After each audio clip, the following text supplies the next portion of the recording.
किंतु इसकी मूर्खता इसे मृत्यु के अंधे कुएं में ढकेलने जा रही है।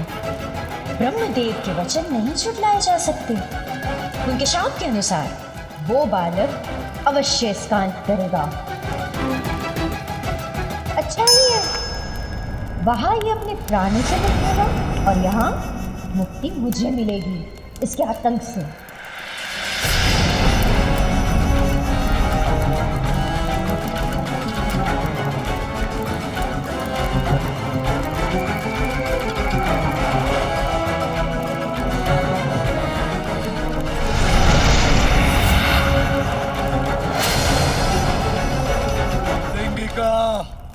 तुम किस विचार में डूबी हो बताओ मुझे। कभी कभी किसी का अनुचित विचार ही उसके संहार का कारण बनता है। संहार? संहार का विचार? हाँ, मैं तो आपके हाथों से उस बालक के संहार का ही विचार कर रही थी।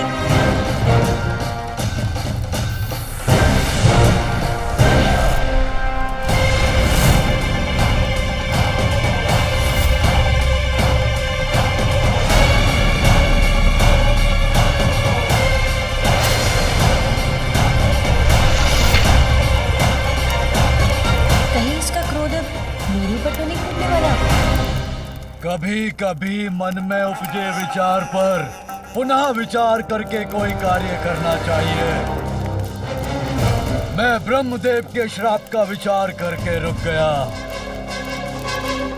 उन्होंने कहा था वो बालक ही मेरा काल बनेगा।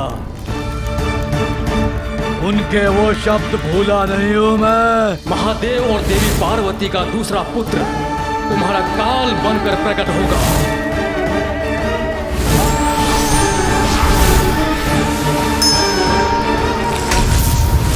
संकट के मुख में स्वयं को प्रवेश करना मूर्ख का स्वभाव होता है और सिंदूरा मूर्ख नहीं है। इसीलिए उचित तो यही होगा कि मैं कैलाश और उस बालक से उचित दूरी पर रहूं। प्रतीत होता है सिंदूरा ने कैलाश जाने का विचार त्याग दिया है। मुझे कुछ करना होगा इसके लिए। समस्या है तो समाधान अवश्य होगा।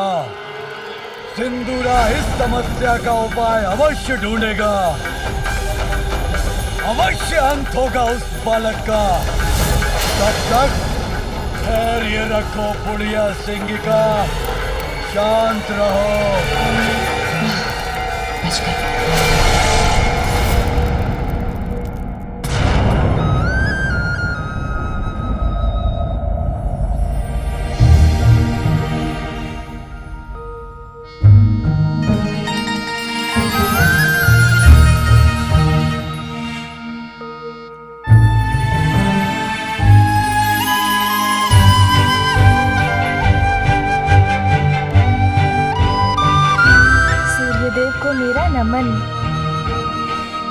आपके आने से तो एक नवीन दिवस का प्रारंभ हो गया है।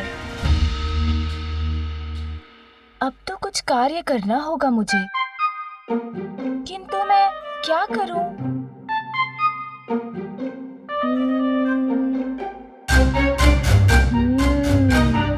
अरे हाँ, मेरे खिलौने।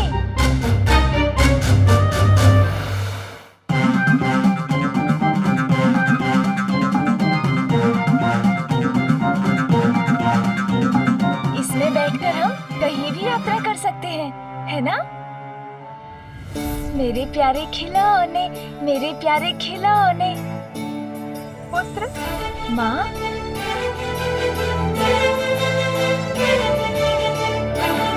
रात्रि काल में माँ के शुभ दर्शन तो अत्यंत मनभावन है। अरे ये क्या पुत्र, निद्रा से जागृत होते ही पुनः खिलौनों से क्रीड़ा करने लगे। इनके साथ क्रीड़ा करने में तो मुझे बहुत आनंद आता है माँ। आइए ना, तुम्हारे साथ क्रीड़ा करूं। इसका समय कहाँ है पुत्र? मैंने तुम्हें बताया था ना, आज का दिवस अत्यंत महत्वपूर्ण है। चलो अभी अपने खिलौने छोड़ो, बहुत कार्य है आज। और सर्वप्रथम तुम्हें दातून करना है और फिर स्नान। दातून? ये क्या होता है माँ?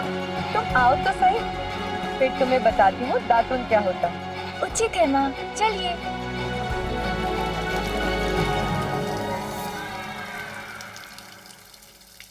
ये तो बहुत मनोरम दृश्य है माँ। क्या प्रातः उठकर इस दृश्य का आनंद लेना ही दातून करना कहलाता है? कितने प्रश्न है तुम्हारे पास पुत्र, कैसे सबका उत्तर दूंगी? ये वृक्ष देख रहे हो, ये नीम का वृक्ष है पुत्र। इसकी छाल, पत्तों और फल में अनेकों औषधियां निहित हैं, जो हमारे शरीर को निरोग रखती हैं। और इसी की टहनी को दातुन कहते हैं पुत्र। ये देखो, ये है दातुन। प्रातः इसे करने से दंत और उसको आधार प्रदान करने वाले मसूड़े स्वस्थ रहते हैं पुत्र, और मुख को भी स्वच्छ करता है। देखो पुत्र, ऐसे। अब तुम करो। माँ, ये तो बहुत कड़वा है। हाँ पुत्र, कड़वा तो है, किंतु प्रतिदिन करोगे तो तुम्हें इसका अभ्यास हो जाएगा, फिर इतना कड़वा नहीं प्रतीत होगा, और इसका कड़वापन तुम्हारे जीवन में स्वास्थ्य की मिठास घोल देगा पुत्र। चलो अब बिना मुख सिकोड़े शीघ्र दातुन करो। अच्छा माँ, करता हूँ। आपका आदेश तो नहीं टाल सकता ना? पार्वती, तुमने हमें बुलाया? हाँ सखियों, अपने लाडले मेरे पुत्र को स्नान तो करवा दो।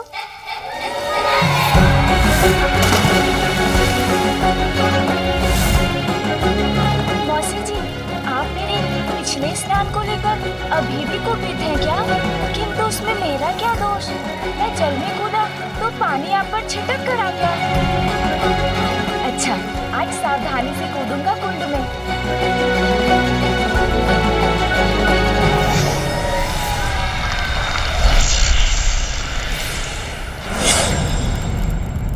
असुर सम्राट सिंदूरा, आपके अधीन असुर साम्राज्य अत्यधिक शक्तिशाली हो गया है, किंतु अभी भी हमें अपने राज्य की सुरक्षा पर समुचित विचार करने की आवश्यकता है।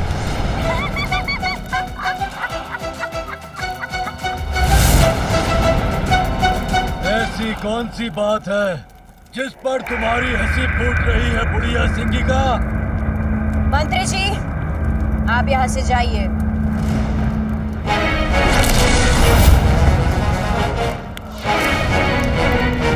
इतना दुस्साहस मेरे असुर सम्राट सिंदूरा के मंत्री को प्रस्थान करने का आदेश देने का दुस्साहस कैसे किया तुमने?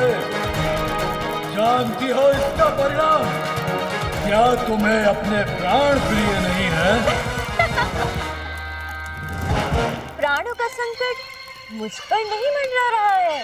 असुर सम्राट सिंदूरा, अत्यंत हास्यास्पद थी आपके मंत्री की चिंता। एक भयभीत और बलहीन असुर के साथ असुर साम्राज्य की सुरक्षा की चर्चा। सिंगिका!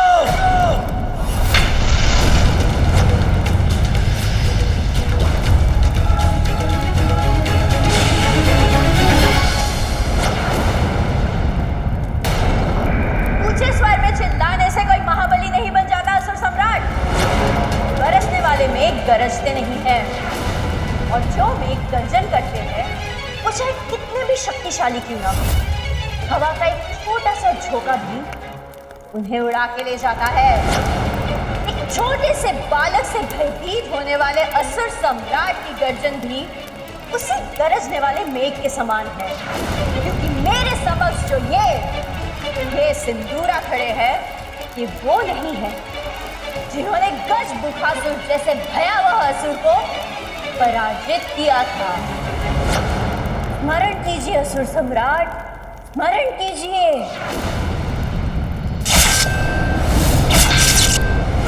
वो आप ही थे जिन्होंने केवल अपनी एक दृष्टि से भयावह गजमुखासुर को पराजित किया था। उसे पाताल के सिंहासन से हटाकर यहाँ के राज सिंहासन पर अपना आधिपत्य जमा लिया था। त्रिलोक विजेता हो गया, संपूर्ण सृष्टि दूंगी, केवल अपने नाम से थर थर कांपेगी। तब ऐसा प्रतीत हुआ था मुझे, किंतु आप स्वयं एक तुच्छ बालक से भयभीत होकर थर थर कांपने लग गए, और वो भी अर्ध बालक और अर्ध गज। उसके आतंक ने तेज कर दिया आपको, उस तुच्छ बालक से भयाक्रांत हो गए। हाँ, मैं कुछ नहीं बोलूंगी, किंतु बस अब खीर पकनी शेष है।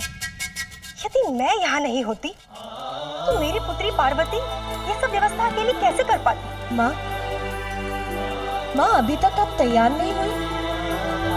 आप भोग की चिंता मत कीजिए, पूजा और उत्सव के लिए मैंने उसका प्रबंध कर लिया है। तैयार हो जाऊंगी पुत्री, अब मैं बाहर जाकर वहाँ की व्यवस्था देख लेती हूँ।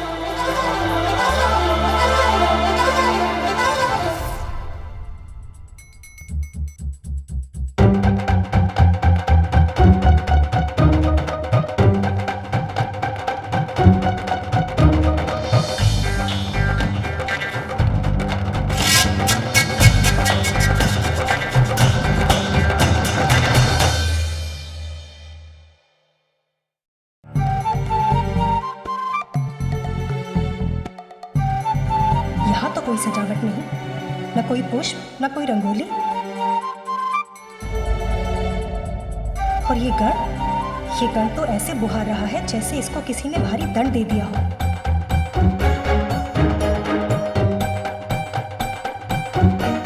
मैं कुछ नहीं बोलूंगी, किंतु महादेव को तो जैसे कोई चिंता ही नहीं है, अभी भी अपने ध्यान में ही मग्न है। माता, ये पुष्प कहाँ रखूं?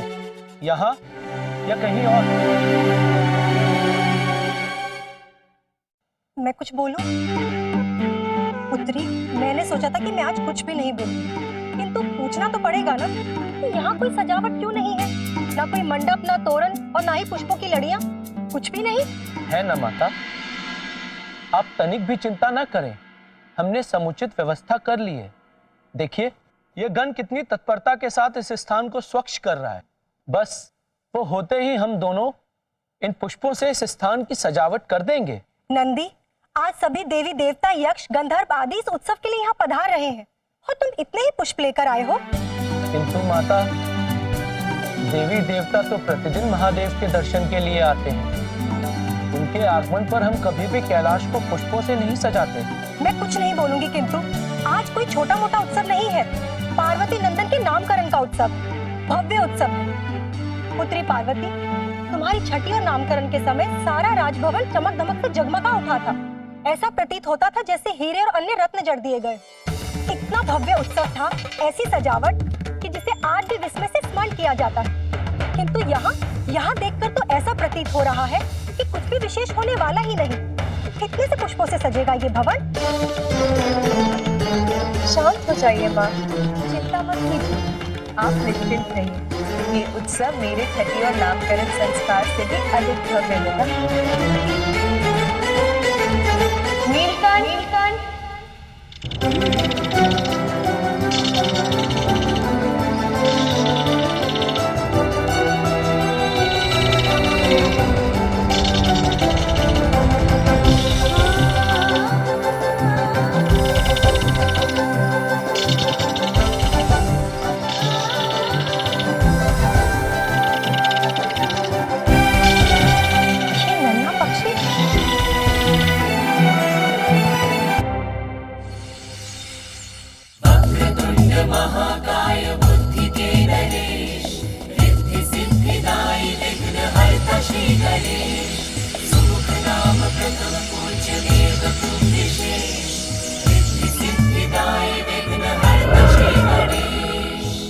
सुत के जन्मोत्सव के लिए सज रहे कहीं सुमन कहीं जले दिए।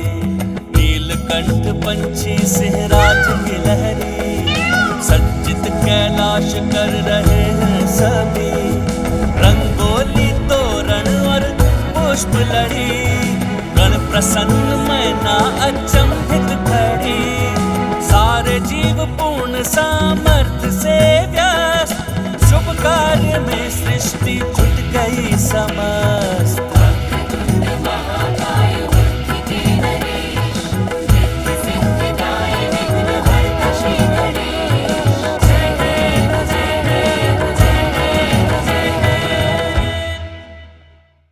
मेरे पुत्र के छठी और नामकरण संस्कार का उत्सव, इसमें तो संपूर्ण प्रकृति झूम उठे। वो ही उत्सव की संपूर्ण व्यवस्था करे, ये तो मेरी प्रबल इच्छा थी।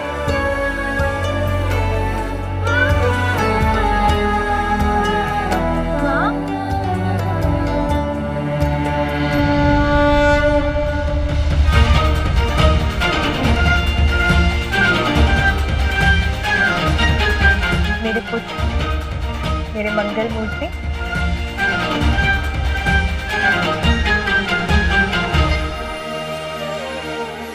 देखा माँ, आपके पुत्र ने स्नान कर लिया, स्वच्छ हो गया मैं।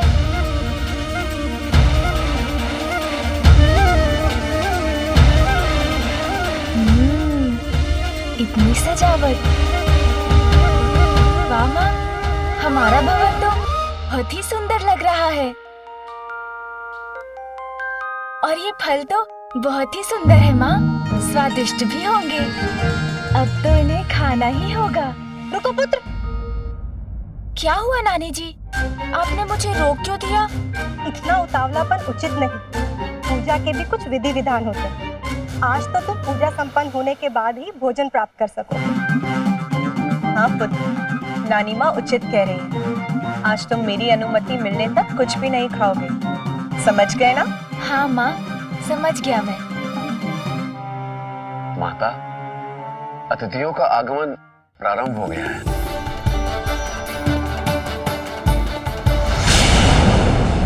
बोल रही हो बुढ़िया सिंगिका, वो बालक महादेव और देवी पार्वती का पुत्र है। और आप भूल रहे असुर सम्राट सिंदूरा, क्या स्वयं ब्रह्मदेव के पुत्र हैं। उन्होंने स्वयं अपने पिता सृष्टि के रचयिता ब्रह्मदेव को भी भयभीत कर दिया था। क्यों ना मैं आपको ही अपनी भुजाओं में आबद्ध करके देख लूं कि आपकी ये दी हुई शक्तियां प्रभावी है भी या नहीं। उचित कह रही हो तुम सिंगिका। ब्रह्मदेव का श्राप है तो क्या हुआ, उनका वरदान भी तो प्राप्त है मुझे।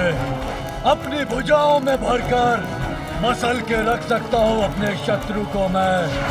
शत्रु के मस्तिष्क पर नियंत्रण पाकर उसका अंत कर सकता हूँ मैं पुत्र हूँ ब्रह्मदेव का, और वो तुच्छ बालक मेरा सामना नहीं कर सकेगा। वध करूंगा मैं उसका।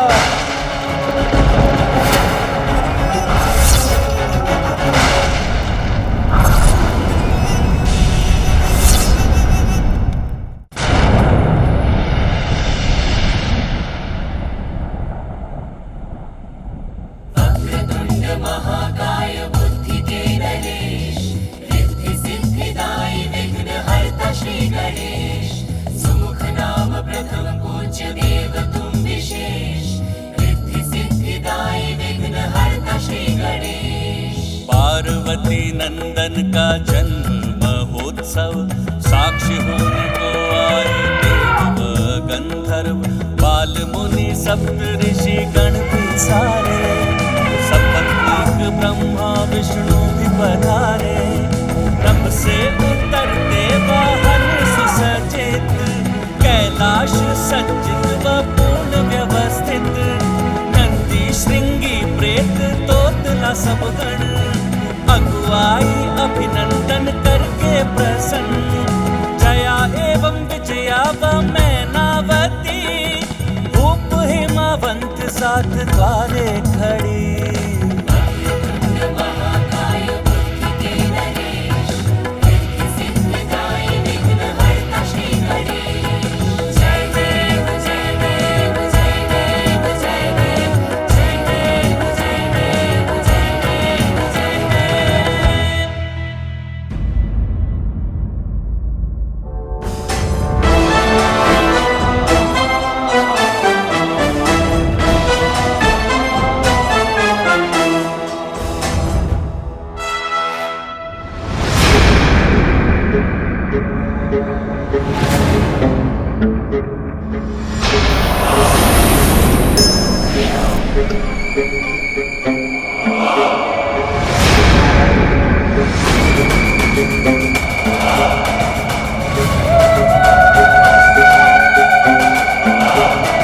कहाँ है वो दुष्ट बालक?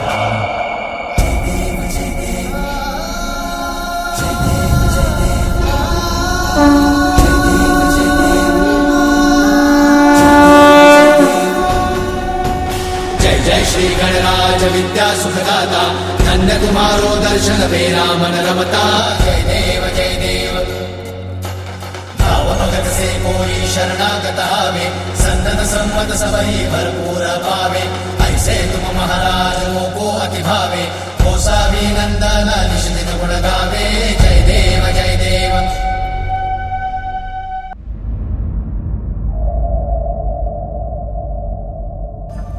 ऋषि भृगु, संस्कार आरंभ करें। देवी मैना, अपने नाती को बुलाइए जिससे हम विधि प्रारंभ कर सकें।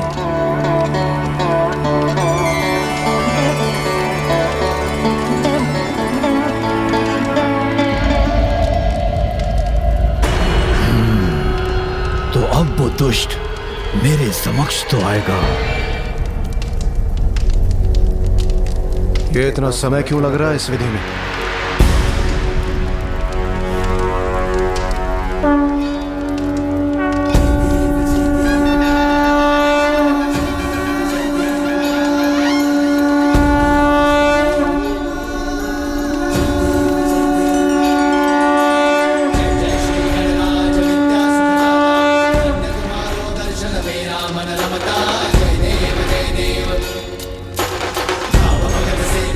शरणागत आवे, संतत संपत सबही भरपूर पावे। ऐसे तुम महाराज को अति भावे, कोसा भी नंदन निश दिन गुण गावे। जय देव जय देव। जय जय श्री गणराज विद्या सुखदाता, धन्य तुम्हारो दर्शन मेरा मन रमता। जय देव जय देव।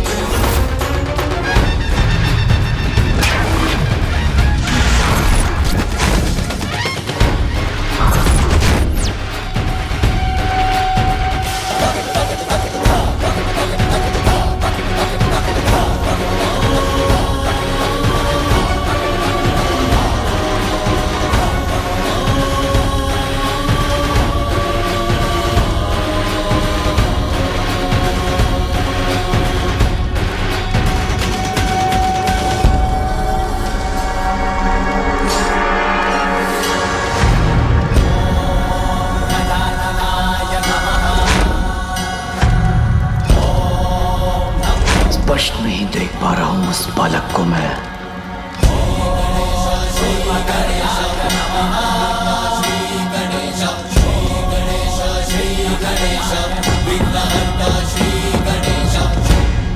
एक बार मेरी दृष्टि तो पड़े इस बालक पर, ये दिखाई तो दे मुझे।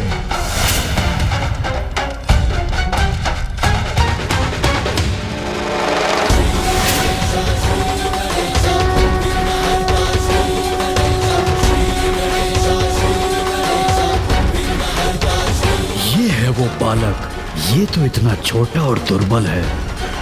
मैं व्यर्थ चिंता कर रहा था।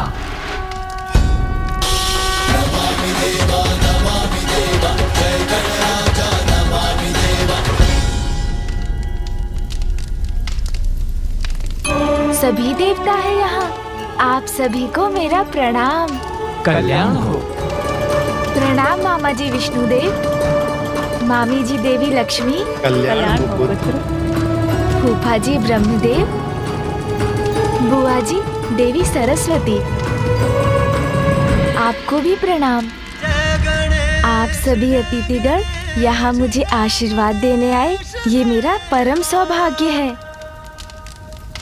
देवराज इंद्र भी है, आपको भी मेरा प्रणाम। जैसे पुष्प की सुंदरता कोई हर नहीं सकता, वैसे ही कांटों को कोई सुंदरता कैसे दे सकता है? व्यर्थ ही हो रहा है ये आयोजन। बालक और उनके माता पिता अपना स्थान ग्रहण करेंगे। सर्वप्रथम छठी का संस्कार होगा। बालक की बुआ उसे काजल लगाएगी,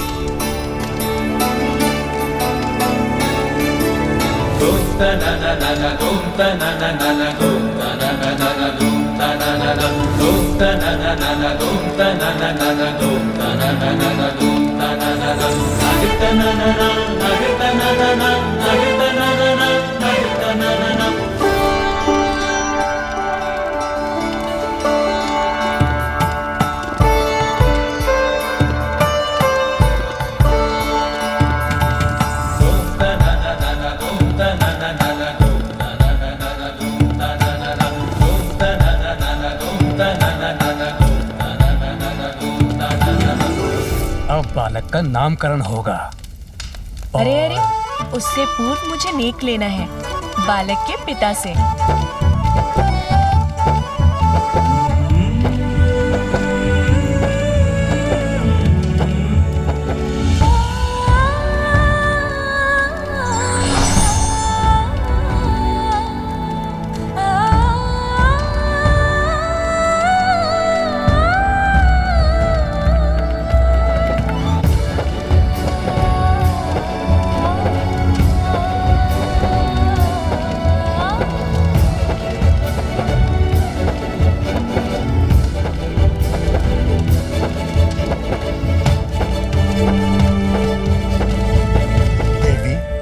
क्या अब हम नामकरण की विधि प्रारंभ कर सकते हैं?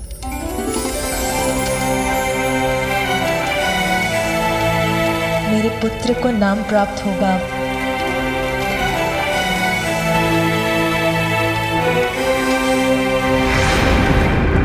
ओम अग्नये स्वाहा, ओम अग्नये स्वाहा, ओम अग्नये स्वाहा, ओम प्रजापतये स्वाहा, ओम प्रजापतये स्वाहा, ओम प्रजापतये स्वाहा, ओम भूरग्नये स्वाहा, ओम भूरग्नये स्वाहा, ओम भूरग्नये स्वाहा।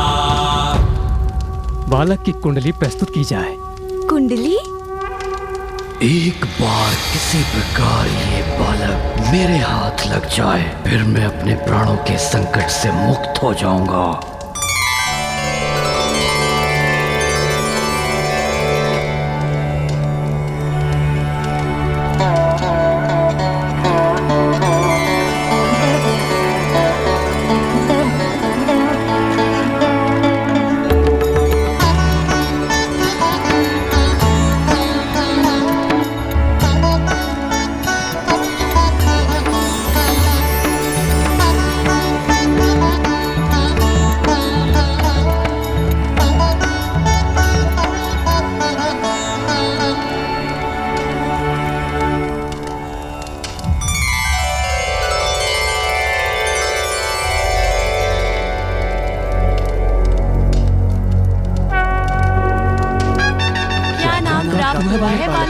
क्या नाम दिया गया उसे? अभी पता चल जाएगा पार्वती नंदन का क्या नाम है। हमें बालक के नाम का प्रथम अक्षर प्राप्त हुआ है। अब ब्रह्मदेव वो अक्षर देवी सरस्वती को बताएंगे।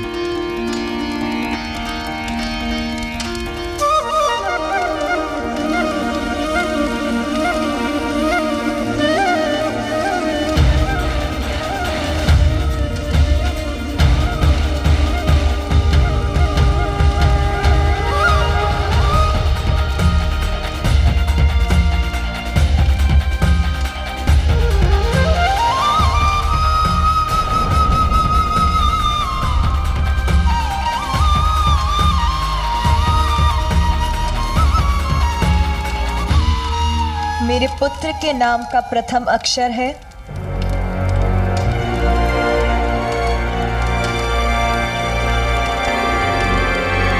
ग। ग ग ग ग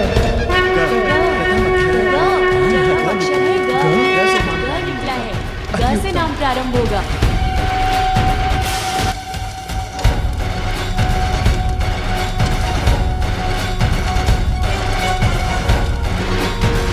और अब महादेव हमारे पुत्र को इस अक्षर से प्रारंभ होने वाला नाम देंगे।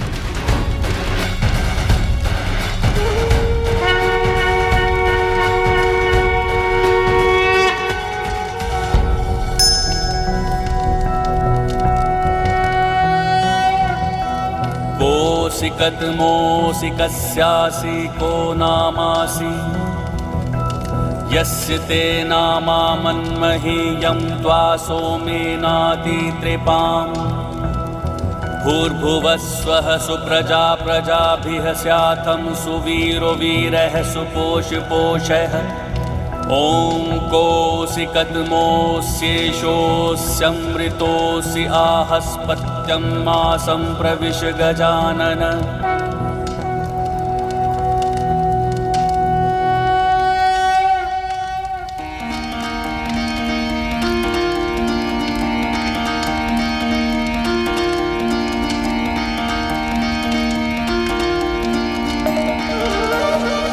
गजानन गजानन गजानन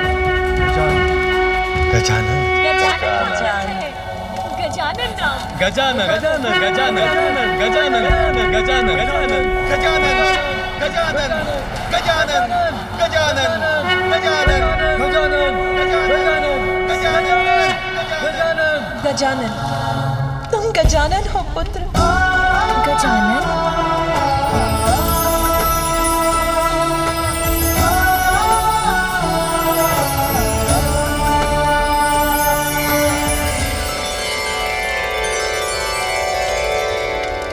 बालक त्वमायुष्मान वर्चस्वी तेजस्वी श्रीमान भूया।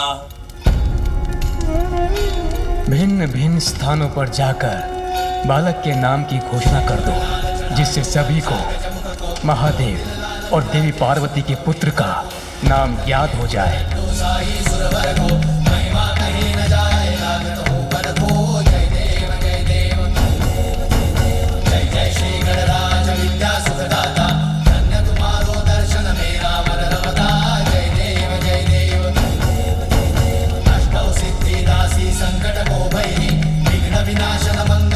आप सबको मेरा प्रणाम।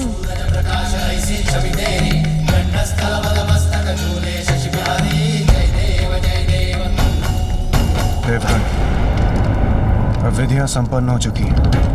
हम देवताओं को यहाँ से प्रस्थान करना चाहिए। अब यहाँ रहकर कोई लाभ नहीं है।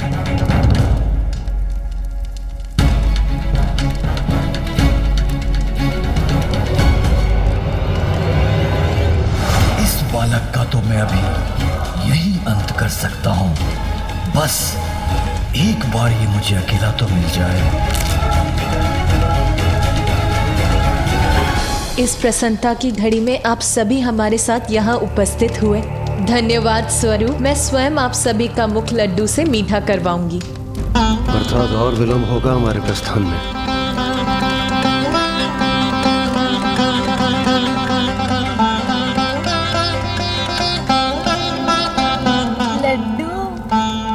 सुंदर नाम मिला है बालक को। हाँ, गजानन को सुनने में भी कितना अच्छा है।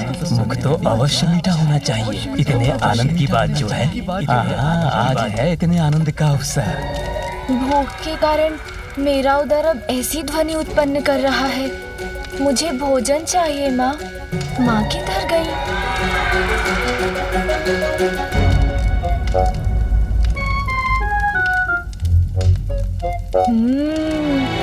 इतने सारे स्वादिष्ट फल,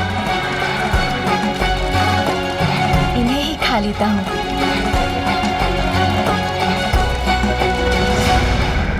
अब ये बालक एकाकी कहाँ जा रहा है?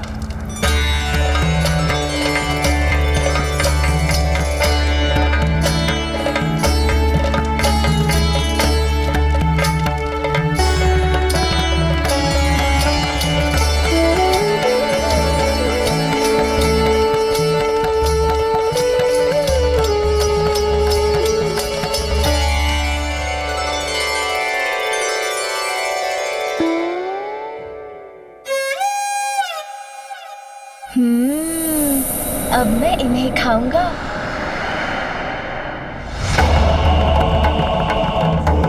अरे, ये किसकी परछाई है?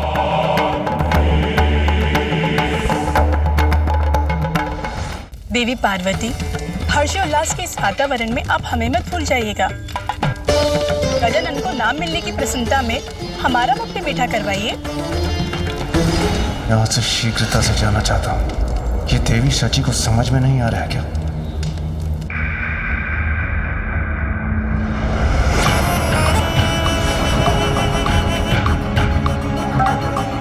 ये कौन है?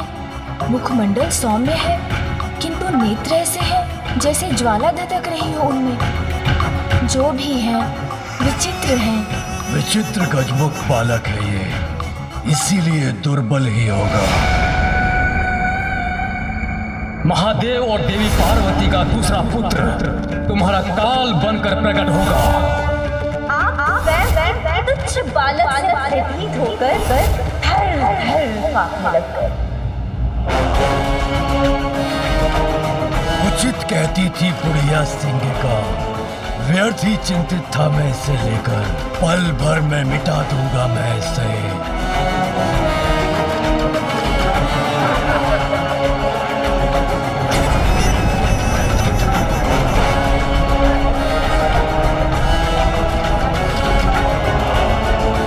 एक बार किसी प्रकार ये बालक मेरे हाथ लग जाए, फिर मैं अपने प्राणों के संकट से मुक्त हो जाऊंगा। कौन है आप? और मुझे ऐसा क्यों प्रतीत हो रहा है जैसे आपके मन में अनेकों विचार आकार ले रहे हो मुझे देखकर। तुम्हारी मृत्यु हो मैं, ये तुम्हें अभी ज्ञात हो ही जाएगा, किंतु उसके पूर्व तुम्हें यहाँ से हटाने का उपाय ढूंढना होगा मुझे।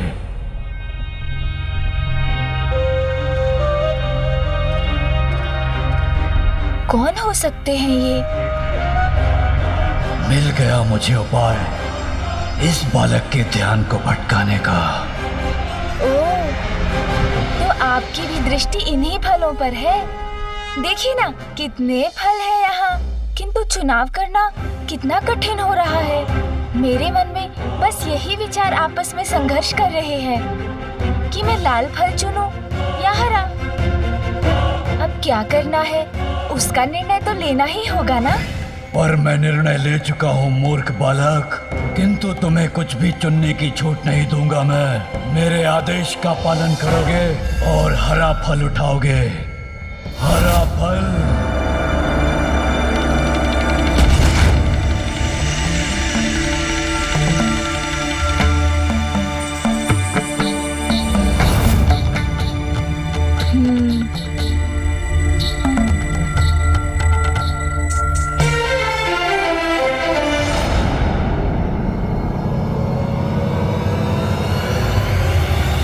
बनोगे तुम मेरे जीवन में।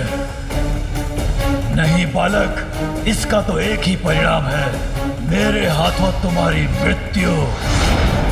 चलो उठाओ हरा फल और चलो मेरे साथ। उठाओ शीघ्र।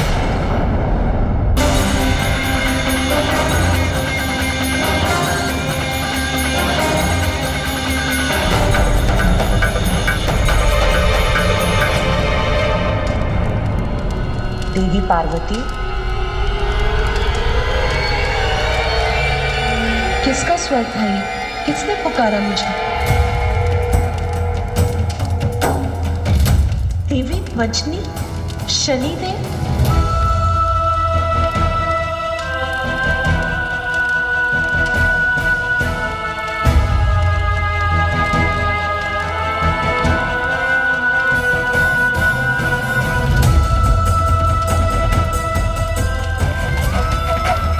शनिदेव ने पुनः यहाँ आने का साहस कैसे किया?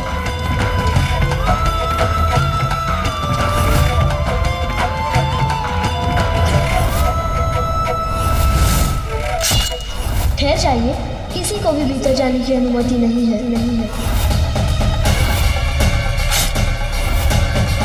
मुझे मेरा पुत्र पुनः चाहिए। विशेष मेरे त्रिशूल के प्रहार से भस्म हुआ है और मेरे त्रिशूल से भस्म होकर कोई पुनः जीवित नहीं हो सकता।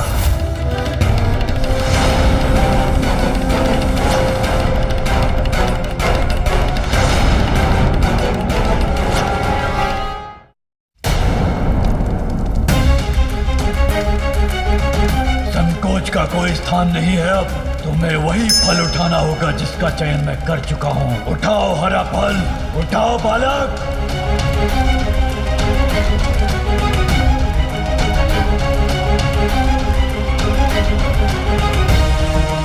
प्रतीत होता है अब ये बालक पूर्णतया मेरे वश में है। अब इसे मैं मृत्यु के मुख तक ले जा सकता हूँ।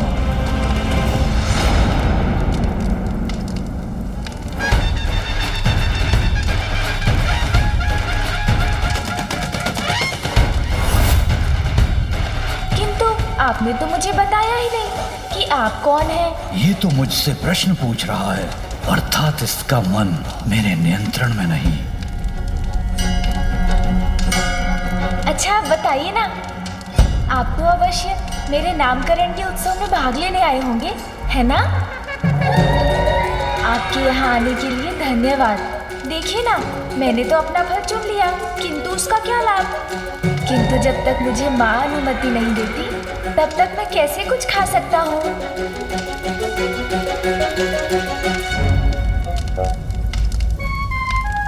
इसे दुर्बल मानकर इसकी शक्ति को कम आंकने की भूल तो नहीं कर बैठा मैं। इस पर तो मेरी सम्मोहक शक्ति का कोई प्रभाव नहीं हो रहा है।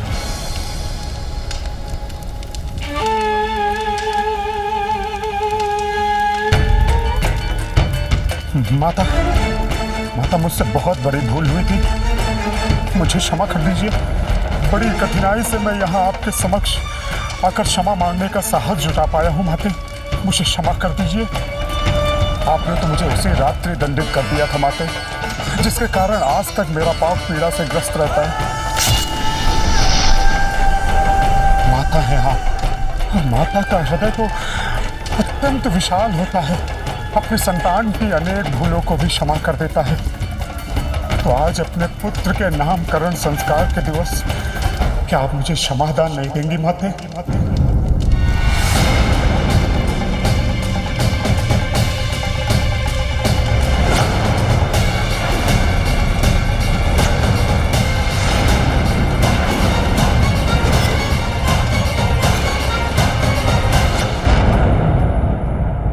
माता है आप, और माता का हृदय तो अत्यंत विशाल होता है, अपनी संतान की अनेक भूलों को भी क्षमा कर देता है।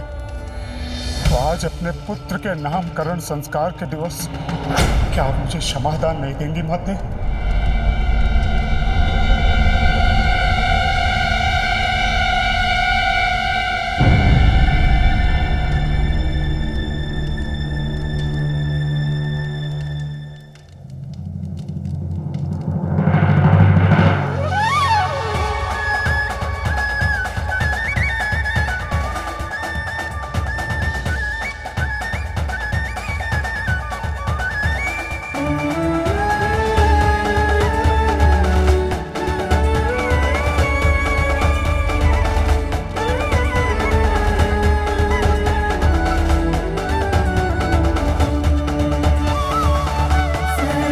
आज के शुभ अवसर पर मैं किसी को निराश कैसे कर सकती हूँ?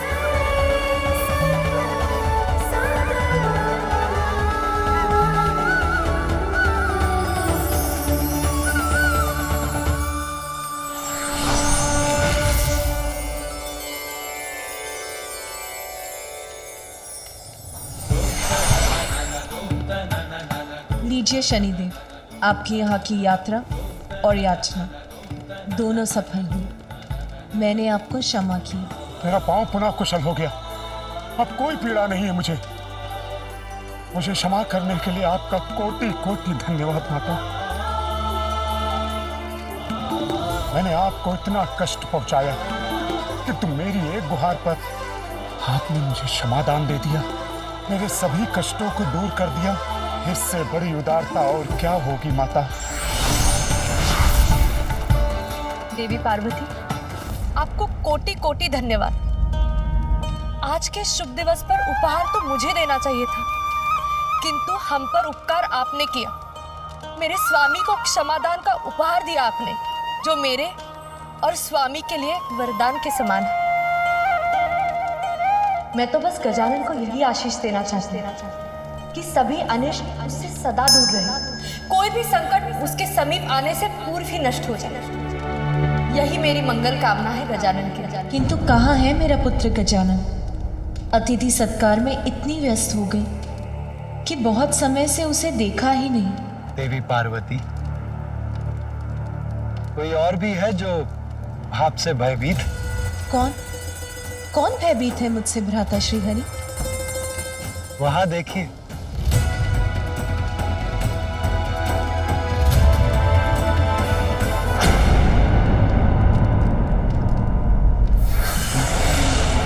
बालक, मेरी बात सुनो और स्वीकार करो। अब तन और मन दोनों से तुम मेरे नियंत्रण में हो। बालक, चलो मेरे साथ चलो बालक।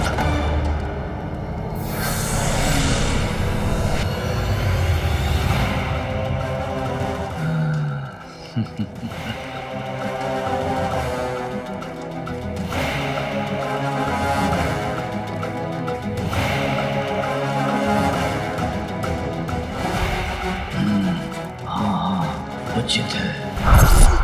आगे बढ़ो बालक, बढ़ो आगे।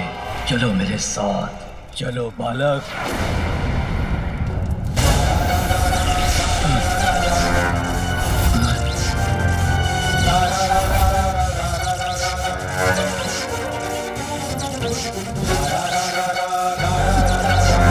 अरे ये कौन सी शक्ति ने मुझे जड़ कर दिया है?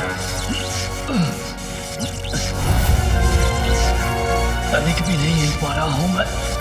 और शक्ति लगाकर देखता हूं। कौन है भयभीत मुझसे भ्राता श्रीहरि?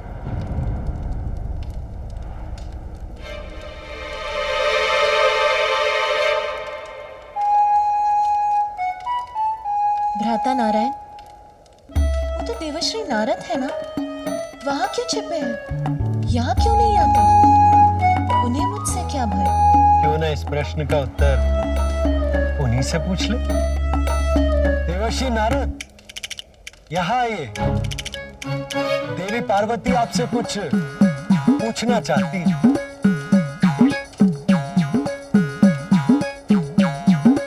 प्रभु नारायण, कहाँ फंसा दिया आपने मुझे? यदि सत्य जानकर माता पार्वती को क्रोध आ गया तो मैं क्या करूंगा? देवश्री नारद ने तो मेरे प्रति कोई अपराध नहीं किया, फिर वो मेरे समक्ष आने में क्यों भय कर रहे हैं?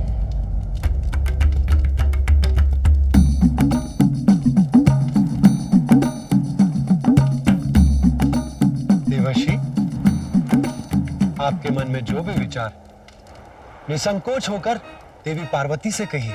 आप क्यों? नारायण देवर्षि, भय का त्याग कीजिए और अपने मन के विचार देवी पार्वती से कह दीजिए। वो माता, मैं आपसे छुपते छुपाता फिर रहा था। आपके समक्ष आने का साहस नहीं जुटा पा रहा था माता, क्योंकि माता। क्योंकि क्या देवर्षि? आपको मेरे समक्ष आने में इतना भय क्यों हो रहा है?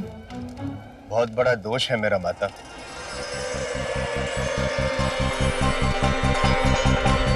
अधिक समय तक देखने का कौन दे रहा है सुझाव? क्षण भर के लिए देख लीजिए, यही है नारद का भाव। क्षणिक देख के घुमा लीजिएगा अपनी दृष्टि, इसमें कहाँ घूमने वाली है सृष्टि। मैंने ही शनिदेव को अपने शब्दों के जाल में उलझा कर दिया भ्रमित। तो कैलाश आकर आपके पुत्र का मुख देखने के लिए किया प्रेरित।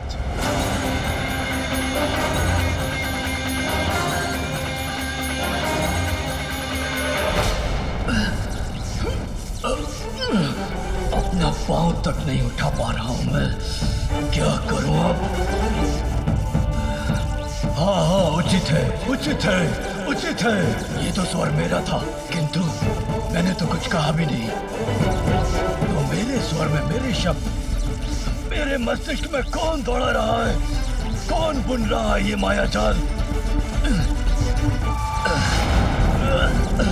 उचित है, सर्वथा उचित है। सुनो मेरी बात। ये किस अदृश्य शक्ति ने घेरा है मुझे, जिससे मैं अपनी संपूर्ण शक्ति लगाकर भी भेद नहीं पा रहा हूँ? जिसने मुझे यहाँ जड़ बनाकर अपने ही शब्दों की गूंज को सुनने के लिए विवश कर रखा है।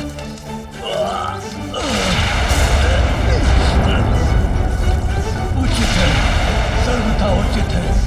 सुनो मेरी बात। तुम गजमुख बालक, ये क्या कर रहे हो मेरे साथ? हाँ हाँ, उचित है, सर्वथा उचित है। मैं क्या कर रहा हूँ? मुझे तो लगा कि आप कहीं जा रहे हैं। ये कोलाहल, ये शोर, ये स्वर तुम्हें सुनाई नहीं दे रहा बालक? बंद करवाओ इसे। बंद करवा दो? ये सब हमारे अतिथि हैं और अतिथि तो देवता समान होते हैं। और जब देवता ही अतिथि है, उनका तो और भी आदर करना चाहिए ना। तो मैं उन्हें वार्तालाप करने से और हंसने से कैसे रोक सकता हूँ? किंतु मैं इस उत्सव के स्वरों को शांत नहीं करा सकता। उचित है, सर्वथा उचित है। मुझे इस बात का ज्ञात है कि मैंने भूल की है बहुत, किंतु मैं आपसे विनती करता हूँ माता, कृपया मुझे दंडित ना करें। हाथ जोड़ के मैं क्षमा मांगता हूँ। जिसे आप एक भूल कह रहे हैं, उसने शूल बनकर भेद दिया था मेरे हृदय को। ऐसा आघात दिया था जिसकी पीड़ा मैं भूल नहीं सकी। पिता और पुत्र के मध्य भीषण युद्ध करवाने का कार्य किया था आपकी इस भूल ने। मुझे ज्ञात है माता, मेरे कारण कितना अनित हुआ है, इसीलिए मैं क्षमा प्रार्थी हूँ। किंतु मैंने जो भी किया माता, उसमें मेरा हेतु केवल जगत कल्याण था। जगत कल्याण में तो हमारा भी कल्याण निहित। उत्तर दीजिए मुझे। आपके इस कृत्य से जो कष्ट हमें पहुंचा, उसके लिए कौन उत्तरदायी है? मैं, किंतु मैं वो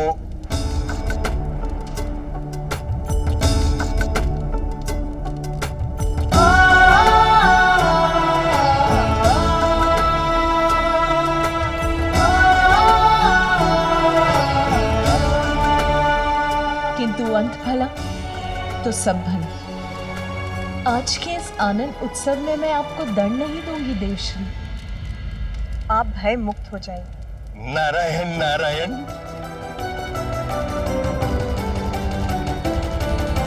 किंतु प्रत्येक क्रिया की प्रतिक्रिया अवश्य होती है। ये मत भूलिए देवश्री, व्यक्ति का कोई भी कर्म, उसकी कोई भी भूल नियति कभी नहीं भूलती। अपने कर्मों का परिणाम तो सभी को भुगतना होता है देवश्री। आपकी इस भूल के कारण एक समय ऐसा आएगा जब आप भी अपने पिता ब्रह्मदेव का विरोध करेंगे और अपने पिता के विरोध जाना आपके लिए शुभ नहीं होगा देवश्री। मैं आपको दंडित नहीं करूंगी। किंतु नियति न्याय अवश्य करती है और ये नियति का न्याय होगा। माता, कृपया बताएं मुझे कि क्या होगा, कैसे होगा। यदि आप मुझे इस बात का संकेत दे देती तो मैं सावधान हो जाता माता। नियति का न्याय निर्धारित होता है, इतना तो जानते हैं ना आप देवश्री। जो भी होगा भयंकर होगा, किंतु वो आपके समक्ष समय आने पर ही आए।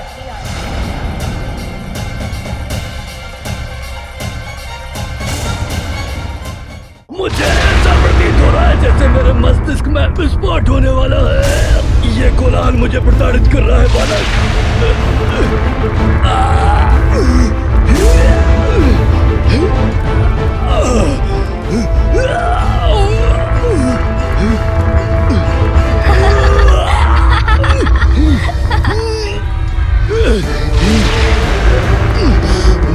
अवश्य दिव्य है ये बालक और अनेक दिव्य शक्तियों का स्वामी है, किंतु इसे इसका भान भी नहीं।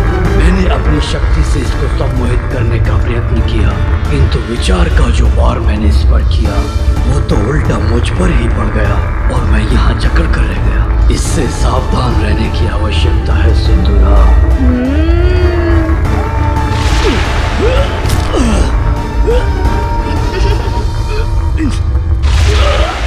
मुझ पर दया करो। अरे ये आप क्या कर रहे हैं? देखिए ये क्रीड़ा मुझे नहीं भा रही है। आप गिर क्यों गए मेरे समक्ष? ऐसा क्यों कह रहे हैं जैसे मैंने आपको कुछ किया हो? मैंने तो कुछ भी नहीं किया, आप ही गिर गए यहाँ और ऐसे चित्कार कर रहे हैं। ये स्वर जो मेरे मस्तिष्क के भीतर गूंज रहे हैं मेरे सिर के टुकड़े टुकड़े कर देंगे, ये अंत कर देंगे मेरा। इन्हें रोक दो।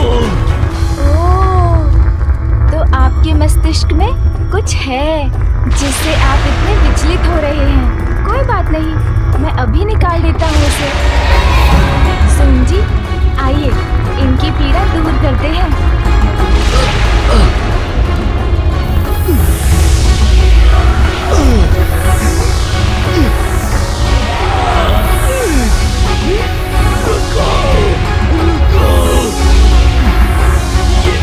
ये क्या हो रहा है मेरे साथ?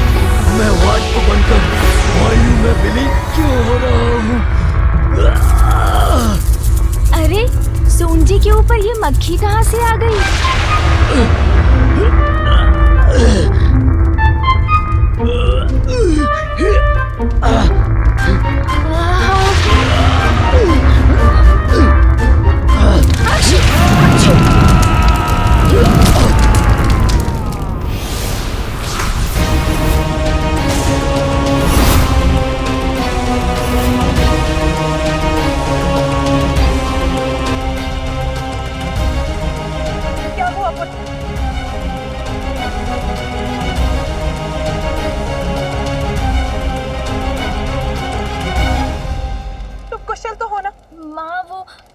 मुझे क्षमा। तुम्हें क्या हुआ था पुत्र तुम्हें?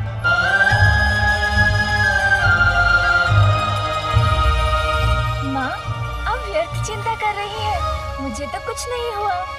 देखिए सकुशल खड़ा हूँ आपके समक्ष।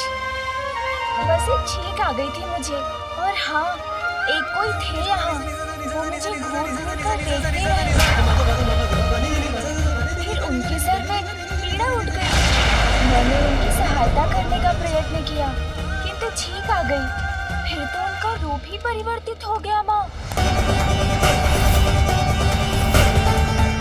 ऐसा प्रतीत हुआ उन्हें देखकर जैसे वो कोई भयंकर असुर हो।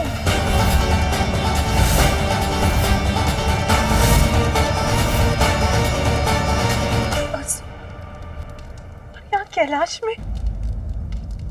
गौरी क्या हुआ? गजानन कुशल तो है? स्वामी एक असुर था यहाँ और हम उसे पहचान नहीं सके। गजानन पर घात लगाए बैठा था। कौन हो सकता है वो असुर स्वामी?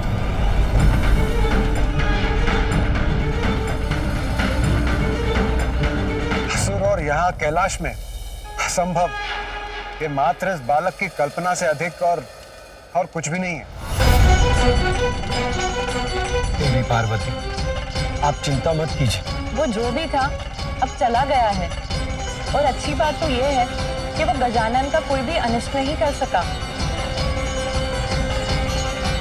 महादेव, कदाचित तब तक कैलाश की सुरक्षा और सुदृढ़ करने की आवश्यकता है जब तक गजानन थोड़ा बड़ा नहीं हो जाता।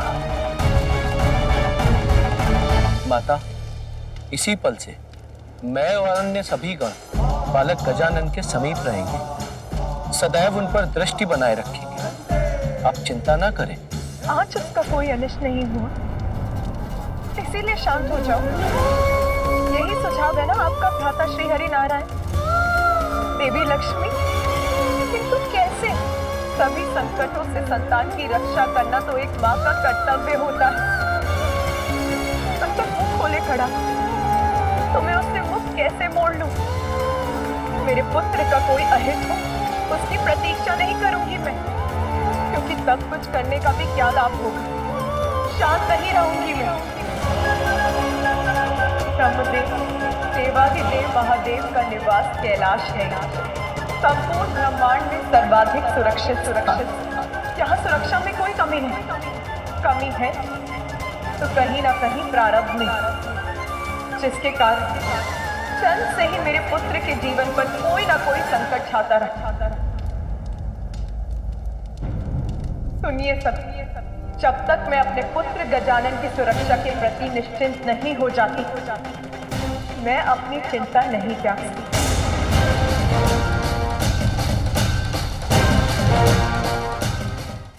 क्षण के कुछ समय पश्चात स्वयं उसके पिता महादेव के त्रिशूल ने उसके शीश को उसके तन से विलग किया। फिर उसे एक नवीन शीश 1 गज का ही मिल सका। और आज यहाँ आप सभी की उपस्थिति में एक असुर ने यहाँ आकर मेरे पुत्र पर घात लगाने का साहस किया, तो फिर भविष्य में कौन सा अज्ञात संकट किस रूप में उस पे टूटेगा, ये किसे ज्ञात है। माता, जो भूतकाल में हो चुका है उसका विचार कर स्वयं को कष्ट देना उचित नहीं, और जो हो ही नहीं सकता उसकी कल्पना कर उसकी चिंता करना और भी कष्टदायक हो सकता है। माता, इस सुर सभा में किसी असुर का प्रवेश करना असंभव है, और हमारे पास यहाँ किसी असुर के होने का प्रमाण भी नहीं। इसलिए संभव है कि इस बालक ने अपनी कल्पना से कोई गलत कर लिया। देवी पार्वती, आप गजानन की मां हैं। आपका उनके लिए चिंतित होना स्वाभाविक है, किंतु आप हम पर विश्वास कीजिए। हम सभी गजानन की सुरक्षा का ध्यान रखेंगे। उनके साथ कुछ भी अनिष्ट नहीं होगा। भूतकाल में काल के प्रकोप को भूलने की बात कर रहे हैं देवरा। प्रमाण चाहिए आपको।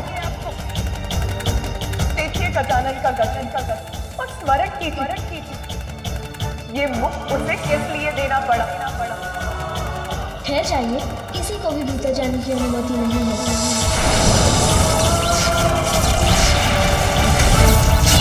ये उसके प्रारब्ध का ही प्रमाण और प्रमाण चाहते हैं आप, तो सुनिए। एक माँ का हृदय अपनी संतान पर आए छोटे से छोटे संकट को भी भाप लेता है। तेरी आशंका निराधार नहीं। मैं उसकी सुरक्षा के प्रति अस्वस्थ नहीं हूँ ब्रह्मदेव। हमें उसकी सुरक्षा के प्रति कुछ और करना ही होगा। देवी पार्वती, तो फिर आप क्या चाहती हैं? ये स्पष्ट कीजिए। मैं चाहती हूँ कि आप श्री हरि नारायण और महादेव मेरे पुत्र का प्रारब्ध परिवर्तित कर दें, उसे देवस्त्र प्रदान करें।